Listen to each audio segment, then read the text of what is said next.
ये जो क्वेश्चन आपको दिखाई दे रहा है ना, ये क्वेश्चन कक्षा 10 का है। अध्याय हमारी 3, जिसका नाम है दो चर वाले रैखिक समीकरण युग्म। ठीक है, तो अध्याय 3 जिसकी प्रश्नावली 3.2 के क्वेश्चन हम कर रहे हैं। इसका क्वेश्चन नंबर 3 का 5th क्वेश्चन आज हम करने वाले हैं। तो अपनों ने इससे पहले प्रश्नावली 3.1 के सारे क्वेश्चन कर लिए हैं, और उससे भी पहले हमने इस अध्याय से रिलेटेड जो एक एक नंबर के क्वेश्चन आते हैं इम्पोर्टेंट एग्जाम में, वो सारे हम कर चुके हैं। ठीक है, तो यदि आपने उन वीडियोस को नहीं देखा तो आप उनको जाके प्लेलिस्ट में जाके देख सकते हैं। ठीक है, और एक एक नंबर के क्वेश्चन इतने इंपॉर्टेंट क्यों होते हैं, क्योंकि देखो मैं आपको रियली बताऊँ ना, तो जब पेपर की शुरुआत होती है ना, तो शुरू में ही 1 से लेकर 10 तक के जो एक एक नंबर के क्वेश्चन आते हैं ना, वो इम्पोर्टेंट होते हैं।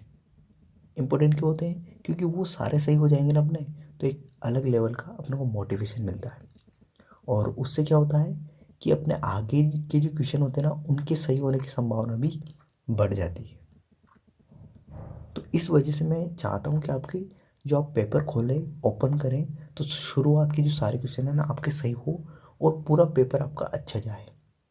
तो इस वजह से मैं एक एक नंबर वाले क्वेश्चन पे ज़्यादा फोकस करता हूँ।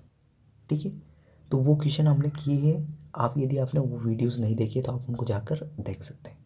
ठीक है, अब देखो आज का क्वेश्चन है अपना क्वेश्चन नंबर 3, इसका 5th कर रहे हैं हम। इसका मतलब है क्वेश्चन नंबर 3 का पहला, दूसरा, तीसरा, चौथा हमने कर लिया है। आज हम क्वेश्चन नंबर 3 का 5वां क्वेश्चन करने वाले हैं। तो इसको अच्छे से पढ़ लेते हैं, फिर इस क्वेश्चन का सॉल्यूशन हम करते हैं। तो देखो, निम्न समस्याओं में रैखिक समीकरण युग्म बनाइए।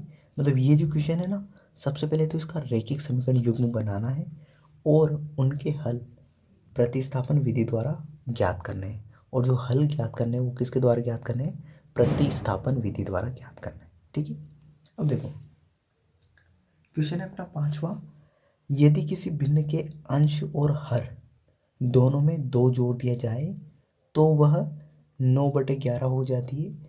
यदि अंश और हर दोनों में 3 जोड़ दिया जाए तो वह 5/6 हो जाती है। वह भिन्न ज्ञात कीजिए। ठीक है, तो अपनों को भिन्न ज्ञात करनी है। अब देखना,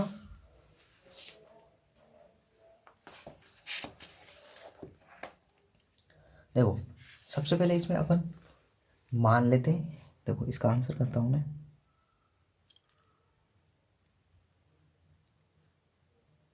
ठीक है, देखो माना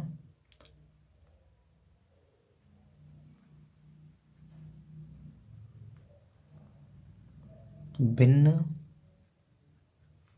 का अंश बराबर x, भिन्न का हर बराबर y। सबसे पहले अपनों ने मान लिया कि एक भिन्न है अपने पास, जिसका अंश तो है अपना x और हर क्या है y। देखो यहाँ समझना,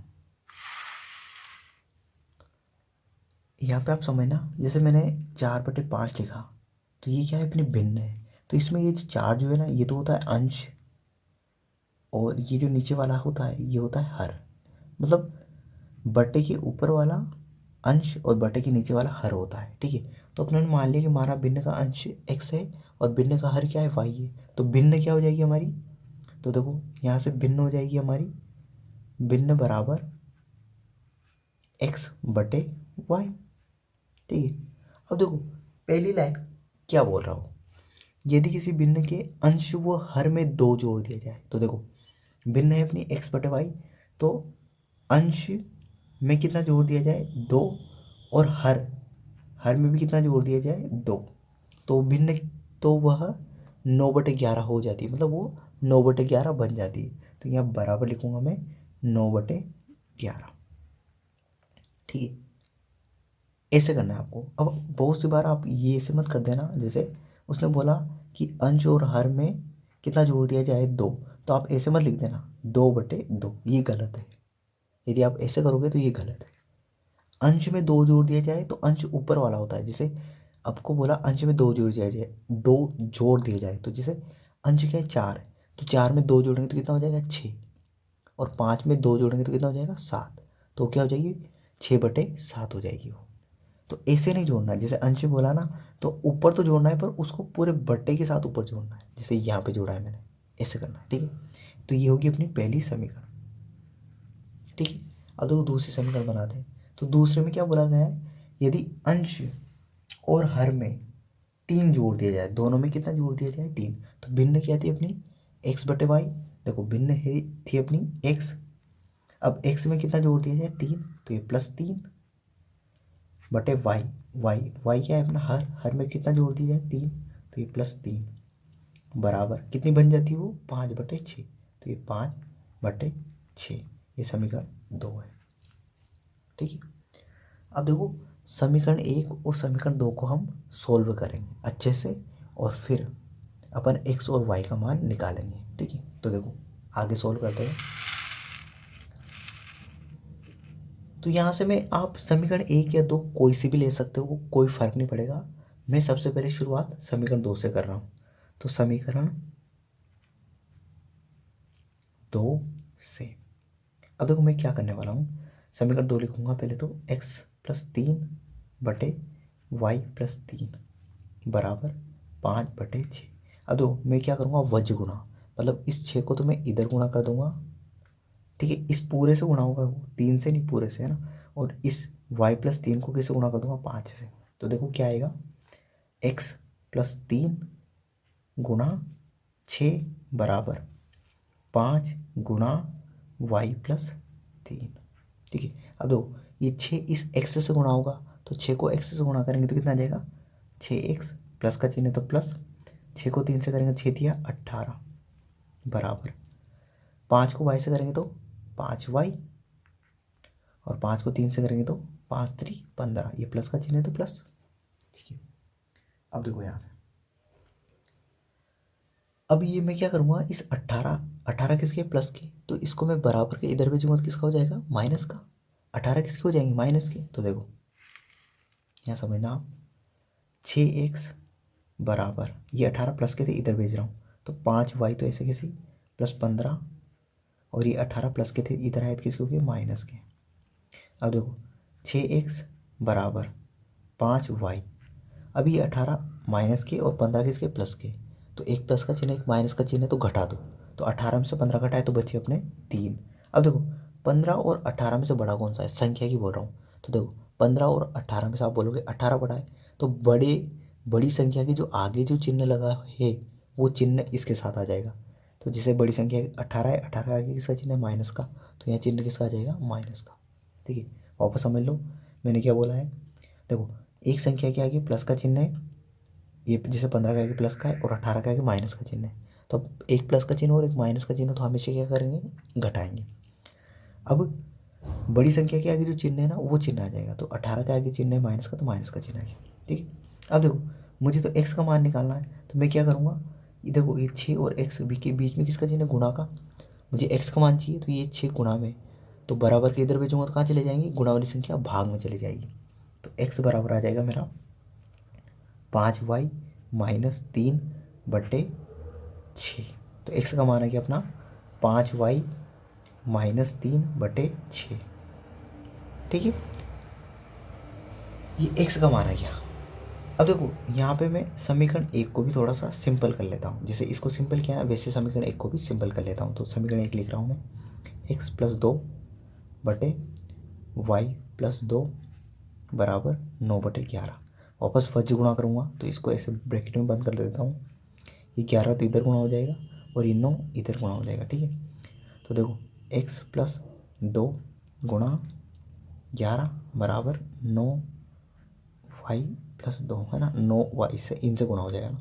11 को x से गुणा किया तो 11x प्लस का चिन्ह प्लस, 11 को 2 से किया तो 11 तो ना 22 बराबर 9 को y से किया तो 9y, और 9 को 2 से किया तो 9 दूनी 18।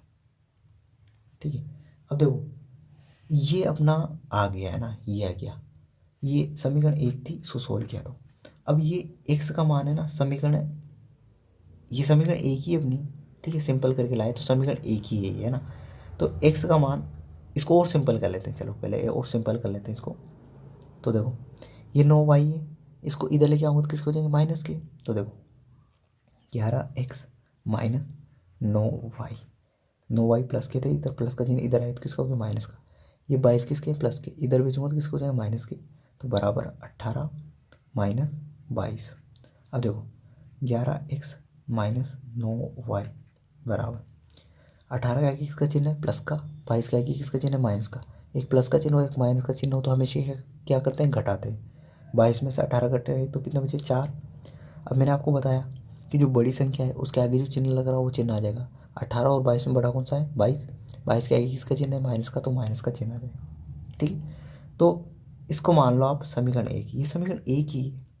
ठीक है, क्योंकि अपनों ने इसको सिंपल किया सोल्व किया तो ये समीकरण एक ही है। ठीक है, इसको समीकरण एक मानो है ना। अब देखो यहाँ से समझना, ये x का मान है, ये समीकरण एक में रखूंगा मैं, तो यहाँ लिखूंगा मैं x का मान समीकरण एक में रखने पर, तो देखो x का मान समीकरण एक में रखने पर देखो मैंने यहाँ पहले समीकरण एक को सिंपल किया है थोड़ा और फिर ये मान रखेंगे ना, तो पहले यहाँ लिख दिया मैंने। अब देखो x की जगह ये x लिखा हुआ है ना, इसकी जगह ये पूरा मान रखूंगा मैं, तो देखो यहाँ देखना 11 और x की जगह रखा मैंने 5y माइनस 3/6। ठीक है, ये माइनस का चिन्ह है तो ये माइनस, और ये 9y बराबर -4। ठीक है, अब देखो यहाँ से अच्छे से समझना, तो 11 के नीचे कुछ नहीं तो क्या है 1 है।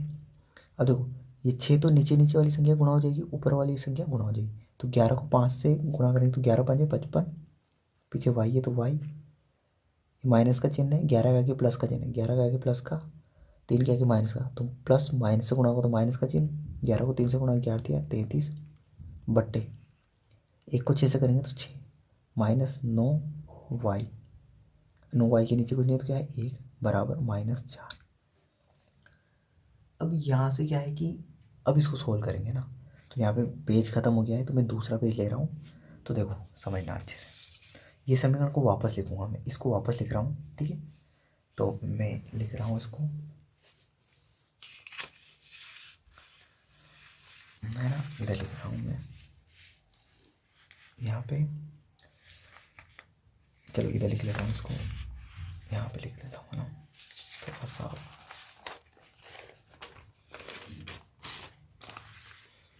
55y माइनस 33, तो 55y माइनस 33/6 माइनस 9y/1 बराबर -4। ठीक है, अब देखो इसको सोल्व करते हैं। देखो इसको सोल्व कर रहा हूँ, ये समीकरण यहाँ से लिए मैंने, अब इसको आगे सोल्व कर रहा हूँ मैं ना, तो यहाँ से आप आगे लिख सकते हो अच्छे से। अब देखो 6 और 1 का लघुत्तम लूँगा, तो 6 को 1 से गुणा किया तो 6 कम 6, 6 कम 6। अब देखो ये 1 तो इस पूरे से गुणा हो जाएगा इधर की तरफ, और ये 6 इसकी तरफ गुणा हो जाएगा। ठीक है, तो 1 को इस पूरे से गुणा करेंगे तो ये की हुई संख्या आ जाएगी, 1 को किसी भी संख्या से गुणा करो वही संख्या आ जाएगी, तो 55y माइनस 33। अब देखो यहाँ माइनस का चिन्ह है तो माइनस, 6 को 9 से गुणा करेंगे तो 6 9 54, y बराबर -4। अब 4 के नीचे कुछ नहीं तो क्या है 1 है। ठीक है, अब मैं क्या करूँगा, इस 6 को तो इधर गुणा कर दूंगा और इस 1 को इधर गुणा कर दूंगा, तो ये 1 पूरे से गुणा हो जाएगा इससे। अब देखो समझो 55y में से 54y घटाएंगे तो कितने बचेंगे 1y। देखो 55 के आगे किसका चिन्ह है प्लस का, 54 के आगे किसका चिन्ह है माइनस का, तो एक प्लस का चिन्ह और एक माइनस का चिन्ह तो हमेशा घटाते हैं। तो 55 में से 54 घटाए तो बचे कितना 1, और y है तो y। अब मैंने आपको बताया था कि बड़ी संख्या के आगे जो चिन्ह है वो चिन्ह आ जाएगा, तो 55 बड़ा है, 55 के आगे किसका चिन्ह है प्लस का, तो प्लस का आ गया, माइनस का चिन्ह तो माइनस, और ये 33। ठीक है, और 1 से गुणा करेंगे तो वही संख्या आ जाएगी गुणा करने पर। ठीक है, कोई फर्क नहीं पड़ेगा, बराबर का चिन्ह बराबर। अब देखो 6 को 4 से गुणा करेंगे 6 चौक 24, और ये माइनस का चिन्ह है तो माइनस। ठीक है, अब देखो y, एक y लिखो या y लिखो कोई फर्क नहीं पड़ता है, तो y, ये 33 किसके माइनस के, इधर आएंगे तो किसके हो जाएंगे प्लस के, तो बराबर ये -24 + 33। ठीक है, अब देखो यहाँ से समझना, 33 के आगे किसका चिन्ह है प्लस का, 24 के आगे किसका माइनस का, तो एक प्लस का और एक माइनस का तो हमेशा क्या करते हैं घटाते हैं। बड़ी संख्या में छोटी संख्या घटा दो, तो 33 में से 24 घटाएंगे तो 6 और 3 9 बचेंगे। ठीक है, अब मैंने आपको बताया था चिन्ह कैसे लगाना है, तो बड़ी संख्या के आगे जो चिन्ह है, तो 33 बड़ा है, बड़ी संख्या के प्लस का है तो प्लस का आ जाएगा, तो वाई का मान आ गया अपना 9। वाई का मान कितना आ गया 9। ठीक है, अब वाई का मान आ गया। अब देखो एक्स का मान क्या निकाला था अपनों ने, यहाँ समझना, यहाँ देखो एक्स लिखा था अपनों ने, एक्स बराबर 5y माइनस 3/6 ये लिखा था। अब देखो यहाँ लिख रहा हूँ मैं वापस, एक्स बराबर 5y माइनस 3/6। अब y का मान आ गया ना, तो y का मान यहाँ रख देते हैं, तो देखो रखते हैं, देखो रखा है, तो देखो x बराबर 5, y का मान कितना है 9, तो ये 9 से गुणा कर दिया, माइनस का चिन्ह माइनस 3/6। x बराबर 5 को 9 से गुणा करेंगे तो 9×5 45 माइनस 3/6। 45 में 3 घटाए तो कितने बचेंगे 42। 42 में 6 का भाग देंगे तो 6 7 42, 7 बार जाएगा, 6 कम 6 6 7 42। एक्स का मान कितना गया अपना 7। अब देखो अपनों ने माना था भिन्न क्या थी अपनी x/y, भिन्न क्या थी x/y। एक्स का मान कितना है अपना 7 और y का मान कितना है 9, तो भिन्न आएगी अपनी 7/9, तो अपना आंसर हो जाएगा 7/9। ठीक है, तो आई होप ये क्वेश्चन आपको पूरा समझ में आया होगा। ठीक है, मैंने पूरी कोशिश की है कि आपको पूरा समझ में आए ये क्वेश्चन। तो इस वीडियो के लिए इतना ही, अगले वीडियो में अगले क्वेश्चन के साथ मिलते हैं। Thank you.